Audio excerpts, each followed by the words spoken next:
Ka-TH, meron tayo ngayong panoorin, ipapanood ko sa inyo. Yung panditik na ito. Ito yung ano yung gold na panditik. Gold locator. Yung gold hunter.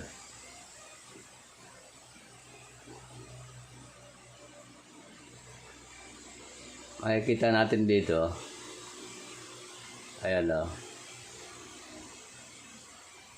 Kasi meron akong paliwanag dyan kung bakit na-detect niya yan. Ayan, archeolog. So panoorin natin mabuti yan mula umpisa hanggang sa makuha niya.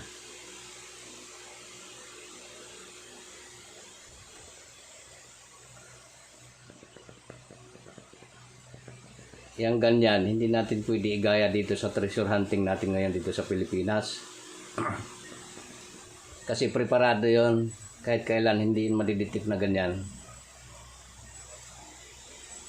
Ayan kasi, kung totoo man yan, kung totoo man yung baka tinakpan lang ng bato yan, hindi naman talaga commercial ito So yung ionic niyan ay talagang lantad na lantad yan kasi tanging bato lang yung nakatakip. Ayan sumigaw na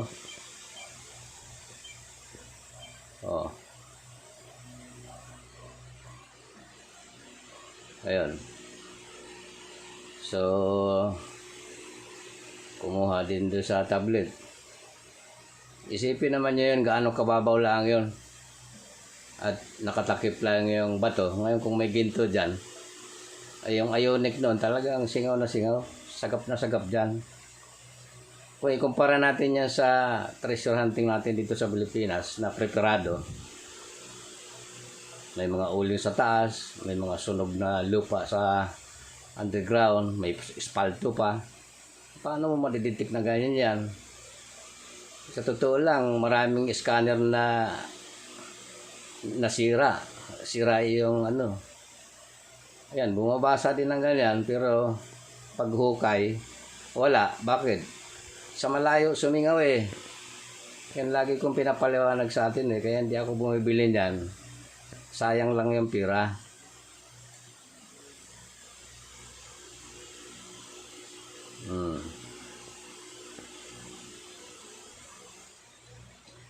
Tingnan mo yan.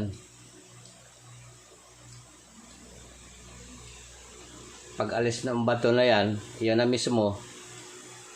So, madidetect talaga yan.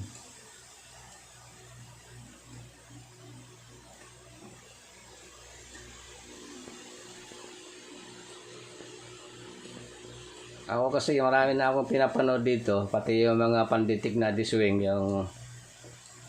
yung mga garit, mga kung ano-anong pandetektor ay mga pang mababaw lang talaga saka open na kasi. Pero kung isubok natin ngayon yan dyan sa mga natitira natin ngayon na malalalim, preparado, ay malabong madidetect natin yun. At yung mga sinasabi na mga giveaway na mga tapos na tayo doon, naubos na yun ng mga treasure hunter nung mga nauna. So ang natitira natin ngayon, medyo ayan tanging bato lang na yan yung nakatakip.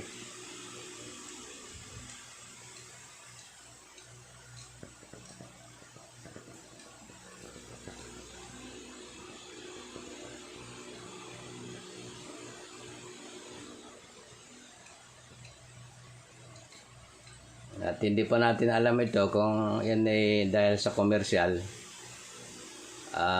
Yung bato na yan,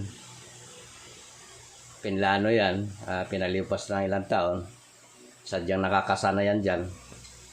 Ako kasi hindi ako pwedeng laro-laro yan sa mga ganyang bagay.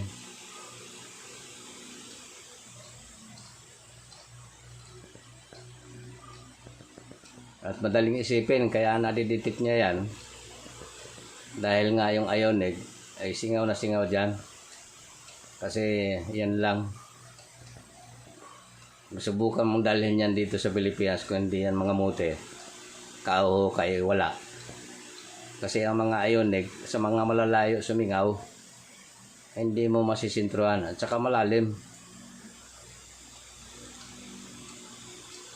Yung mga kababayan natin na lagi na lang ganyan, yung mapagpaniwala sa mga commercialized na mga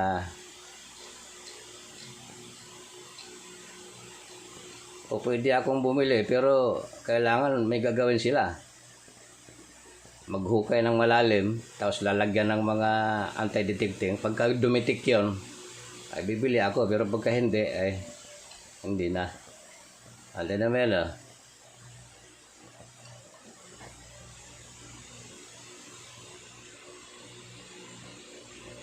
Igugulong niya ngayon yung bato. At mismo nandiyan na.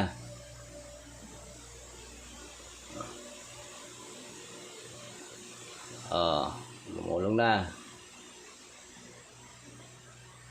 So ito, may halong commercial ito. Maaring pinalipas lang muna na isang taon niya. Sadyang binaon yan dyan nila. Tapos binalikan.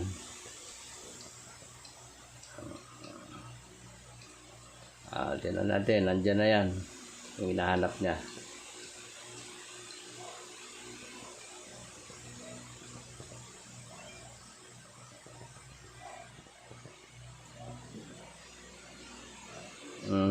Nako po.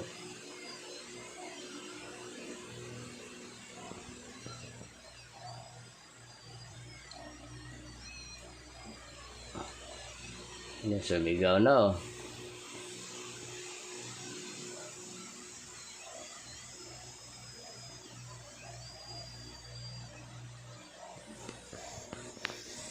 Kasi ang lapit na lang eh.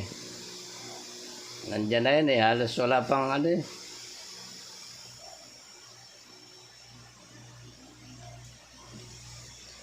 Sagad daw yung palo.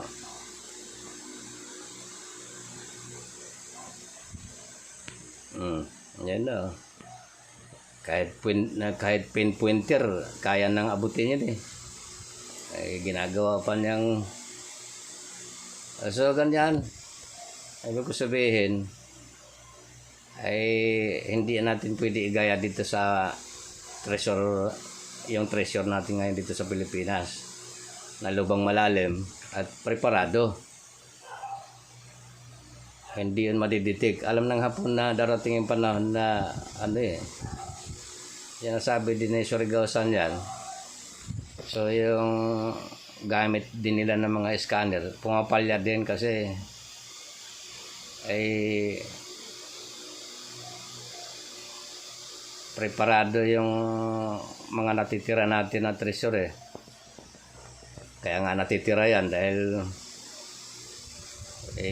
nalilito na rin sila. Katulad nga sa amin noon, so karami ng gadget.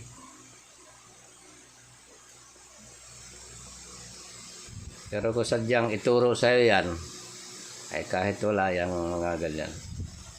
Ayan na oh.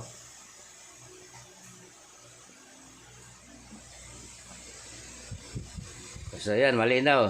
Gold ang laman yan. So yung ionic niyan, singaw na singaw. Kasi tinan mo, puro lupa lang oh. Tapos yung nakaharang lang na bato sa ibabaw, ay sasagapin talaga ng gold hunter na yon.